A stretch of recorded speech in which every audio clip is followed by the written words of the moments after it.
Hello there, mythical creatures, and welcome back to another week.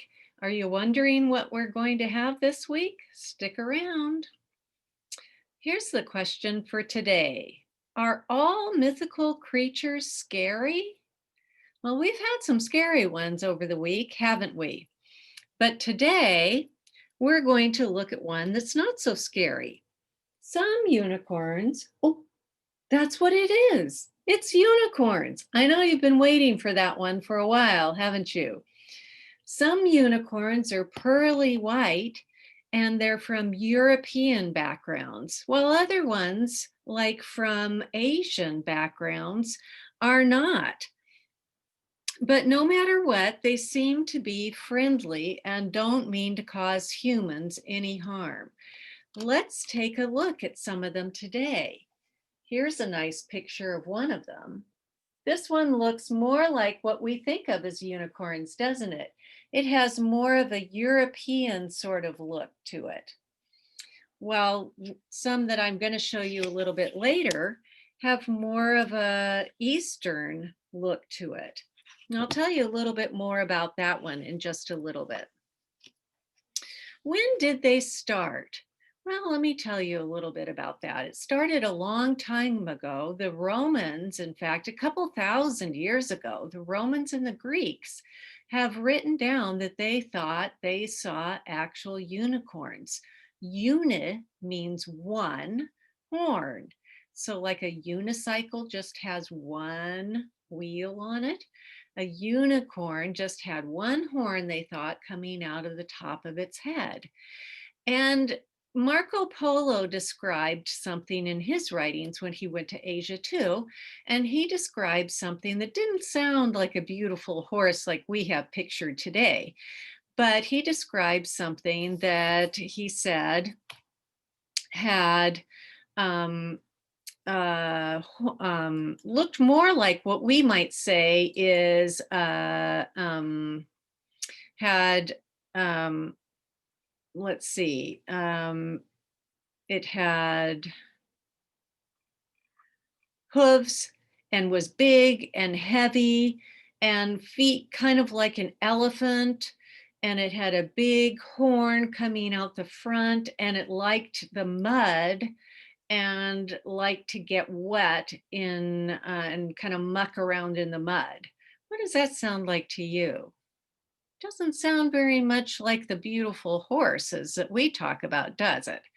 Said it kind of had elephant's feet and a boar's tail and horse's head.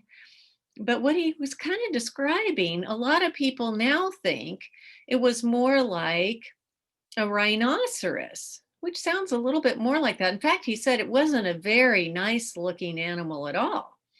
So just like we've seen in other weeks, a lot of times we get to thinking that some of these things that start out and end up being myths kind of have a history in a mistaken identity for a different animal, right?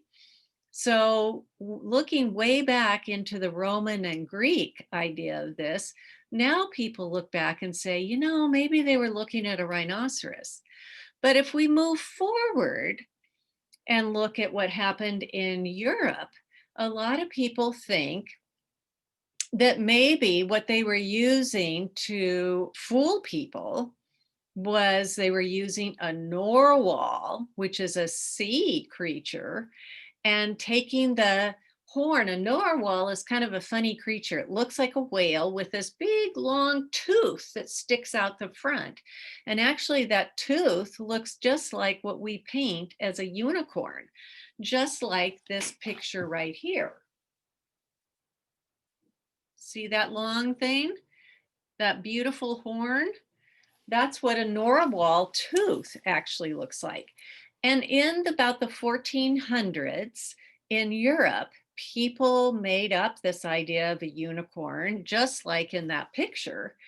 And they tried to make people believe, just like a lot of times people have done over the years, we used to call it snake oil, that these horns that they said were from unicorns, They said, oh, we'll fix anything, whatever ails you. If you're sick from this or that or the other thing, we will just crush up some of this unicorn bone and it will fix you. It will make you all well. And people really thought they were unicorn bone, unicorn horns, because they said, you know, these unicorns, they are very shy. They will run away. They hide. They don't come out where people are. And so you can never find one when you want one, except we can get one for you. We can get a unicorn horn for you, and we can make you better. So that's how they sold these potions that would make people all better. Now, in this beautiful picture, like you see here, there were lots of pictures painted during the Renaissance and during the Middle Ages of these really pretty young women who, look at this, the unicorn has come right up to these young women. And so the legend went that if you were a young maiden, then the unicorn was not afraid of you, and it would come right up and put its head right down in your lap. And so that would be no problem. It wouldn't be afraid of you if you were a young maiden. And that was the way the legend went back then. Unfortunately, I'm going to read you a little story, well, of the hunt of the unicorn.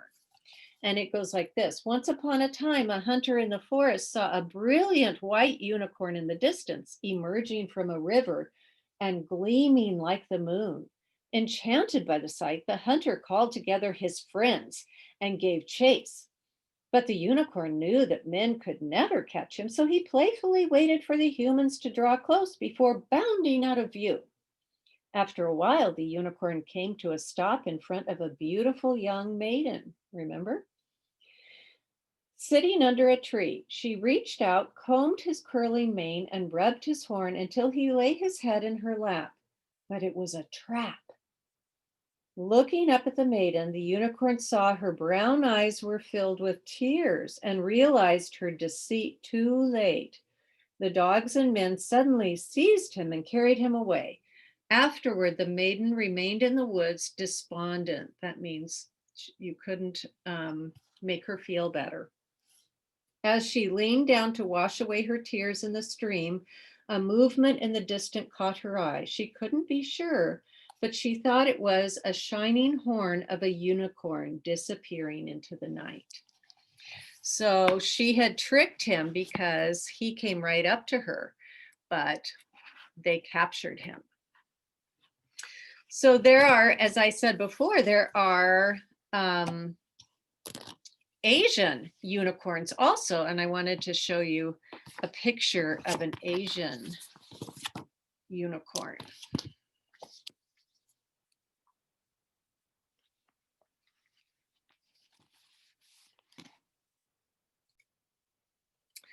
Okay, here's a picture right here of a Chinese unicorn. You can see it looks a lot different. And his name is Qilin, the Chinese unicorn. And he has the body of an antelope, an ox's tail, and a 12-foot long horn. So his horn is supposed to be really, really long, probably about as long as your bedroom, maybe even longer. So that's a really, really long horn that he's got. You can see he looks a lot different than the European unicorns. He's also different because his appearance foreshadows or foretells a big change that's about to happen. So like the birth or death of a king. He's almost like a fortune teller.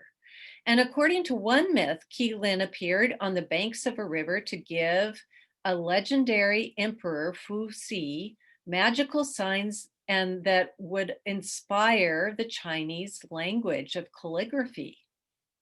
So he's an interesting character. Now, the next thing in the links that are down below are some fun things. One is a little short video that tells you just a little bit more about unicorns. 5 true facts about unicorns. It's fun to watch. It's just a couple minutes. And the next link below it that you're going to want to make sure that you see is how to draw your very own unicorn. And I think you'll have fun doing that. So if you do that, make sure and post it so that we can see it. Okay? So have a fun week and I will see you later. Bye-bye.